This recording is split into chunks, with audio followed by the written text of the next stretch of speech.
नमस्कार, welcome to this YouTube channel. आज हम आपको एक एक्सक्लूसिव तस्वीर दिखा रहे हैं।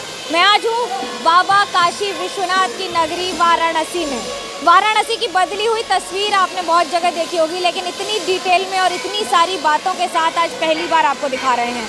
बाबा के मंदिर को अब बदला जा रहा है। जिन सकरी गलियों से होते हुए आप पहले मंदिर पर आते थे, अब वो पूरी तरह से 57,000 स्क्वायर मीटर इलाके का बन चुका है। यानी कि इतना बड़ा प्रांगण है जो आपको चारों ओर देखते ही बनता है। और एक ही नहीं, कई मंदिर हो गए हैं। यानी कि बाबा विश्वनाथ का मंदिर सबसे प्रथम, सर्वोत्तम, और ध्वज जो करीब 60 फुट ऊंचा है, वो अभी भी इस पूरे प्रांगण और इस पूरे इलाके का सबसे ऊंचा ध्वज है।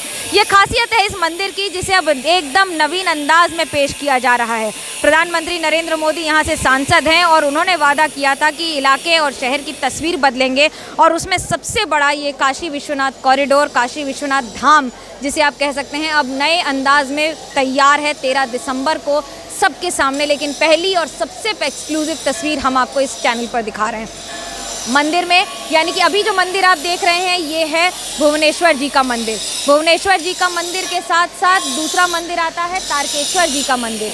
तारकेश्वर जी का मंदिर जो पहले बगल बगल से दिखते ही नहीं थे, लेकिन अब दिख रहे हैं। उसके बाद आता है बाबा विश्वनाथ का मंदिर, काशी विश्वनाथ में बम बम है। और उसके बाद आता है दूसरा मंदिर, यानी कि वैकुंठ मंदिर। वैकुंठ जी के मंदिर के बाद है दंडपानी जी, जो दंड देते हैं अगर आपने कुछ गलती की तो। बाबा के मंदिर में आरती, पूजन अर्चन कैसे चलता है वो आपको दिखाते हैं। अंदर की तस्वीरें दिखाना मना है, ये हम आपको तारकेश्वर जी की तस्वीर दिखा रहे हैं। नमस्कार करके आप भी ध्यान कर सकते हैं। देखिए ये तस्वीरें, मैंने भी अभी थोड़ी देर पहले पूजन अर्चन किया है। आज तो बहुत अद्भुत अनुभव रहा है, क्योंकि आज गंगा घाट से, यानी कि जो आपको घाट पहले दिखता नहीं था, मैं उस गंगा घाट से जल लेकर कमंडल में आई हूँ, बाबा पर चढ़ाया है। और बाबा पर चढ़ाने का अनुभूति अद्भुत होती है। ये जो पीछे आप पूरा प्रांगण देख रहे हैं, ये अब बदल गया है। पहले यहाँ करीब 400 घर हुआ करते थे। इन 400 घर को तोड़कर 57,000 स्क्वायर फीट इलाके में, यानी कि मंदिर से लेकर आपको सीधे दिखाई देगी अब गंगा मैया। 350 मीटर का ये डिस्टेंस हो जाएगा, जो कभी किलोमीटर दर किलोमीटर हुआ करता था। और किलोमीटर के किलोमीटर आपको चल कर आना पड़ता था, घाटों से होते हुए, घूमते हुए, गलियों से होते हुए। लेकिन एक तस्वीर आपको बड़ी ज़रूरी है दिखाना। ये प्रांगण तो बदल ही गया है, सैकड़ों इसमें खंबे लग गए हैं, गुंबज लग गए हैं। और उसके साथ एक और तस्वीर आपको दिखा रहे हैं। ये जो पूरा प्रांगण है, इसके आगे अभी बहुत काम चल रहा है। 300 मीटर के इस काम में इतनी सारी परिवर्तन कर दिए गए हैं। यानी कि अब आपको मंदिर से थोड़ा सा बाहर जाते ही, भव्य दरवाजे से जाते ही आपको दिखेगा, पहले माँ गंगा का दर्शन होगा। उसके बाद फैसिलिटेशन सेंटर, यानी कि टूरिस्ट फैसिलिटेशन सेंटर बनाए गए हैं। उसके साथ रहने के लिए जगह, करीब 18 गेस्ट हाउस, गेस्ट रूम्स बनाए गए हैं। साथ ही साथ यूटिलिटी सेंटर्स बनाए गए हैं। और यूटिलिटी सेंटर के अलावा यहाँ पर आने वालों के लिए गैलरी, म्यूज़ियम, वाराणसी गैलरी, वो सारी तस्वीरें जो अब तक आपने किताबों में, पन्नों में पलट पलट के देखी हैं, लेकिन अब ये बदलती तस्वीर के साथ है।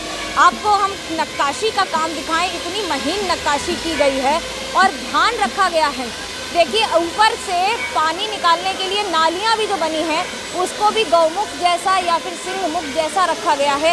इतनी खूबसूरत कशीदाकारी है कि अगर ऊपर पानी जमेगा तो वो दिखाया जाएगा। और ये युद्ध स्तर पर काम हो रहा है। करीब 1000 करोड़ से ज़्यादा के इस प्रोजेक्ट में अब वाराणसी की नई तस्वीर है। बाबा के दर्शन करने के लिए अभी तक ये माना जाता था कि जो 10 किलोमीटर का घेरा है, यानी कि 10 किलोमीटर के घाट हैं वाराणसी के, वहाँ पर जब माँ गंगा के ऊपर चंद्रमा की रोशनी पड़ती है, वो देखते ही बनती है। माँ गंगा यहीं पर चंद्रमा के पूरे स्वरूप में काशी के घाट पर अपनी खूबसूरती, अपना समर्पण माँ, यानी कि बाबा के इस मंदिर के सामने समर्पित रखती हैं। बाबा की ही जटा से निकलती हैं। और आप ध्यान रखिए कि काशी में ही ये खासियत है, काशी की अनुभूति अलग है। काशी का पूरा जो यहाँ की अनुभूति है, वो पूरी तरह से अलग हो जाती है। इस नए मंदिर को देखते हैं तो आपको कैसा लगता है, क्या क्या बदला है? पहले इतने वर्षों से हैं यहाँ पर। पहले यहाँ का जो बाबा के आसपास के जो क्षेत्र थे, बहुत कंजेस्टेड था। माननीय प्रधानमंत्री जी की प्रेरणा से बहुत ही सुंदर भव्य बन गया है। हम लोग यहाँ पंडा समाज की तरफ से पहले प्रधानमंत्री जी को बधाई देते हैं। कितना सुंदर भव्य कॉरिडोर का विश्वनाथ धाम का निर्माण उन्होंने करवाया और भव्यता यहाँ पे बढ़ गई है।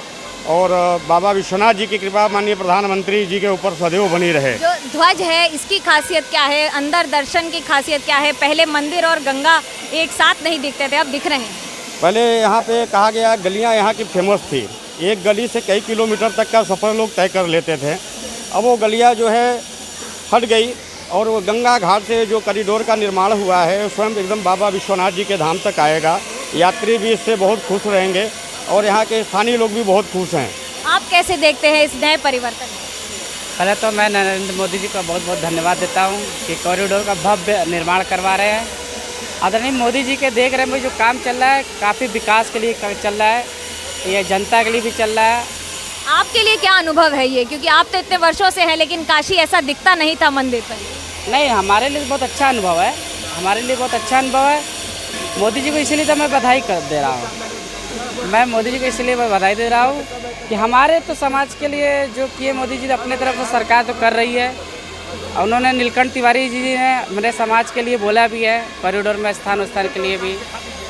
देखिए एक के बाद एक आपको तस्वीरें दिखा रहे हैं और उसके साथ जो इसकी भव्यता है, जो इसकी खासियत है मंदिर की, वो ये कि प्रांगण में आपको पहले 5000 से ज़्यादा लोग नहीं आ पाते थे, अब प्रांगण है, अब उसके अलावा इतने सारे फैसिलिटेशन सेंटर्स हैं और इस भव्य तस्वीर के साथ आपको अब यहाँ पर एक समय पर 1 लाख लोग यानी 1 लाख भक्त आएंगे। पहले इतनी भीड़ होती थी लेकिन अब जो भक्त आएंगे वो स्वयं अपने हाथों से जलाभिषेक भी कर पाएंगे।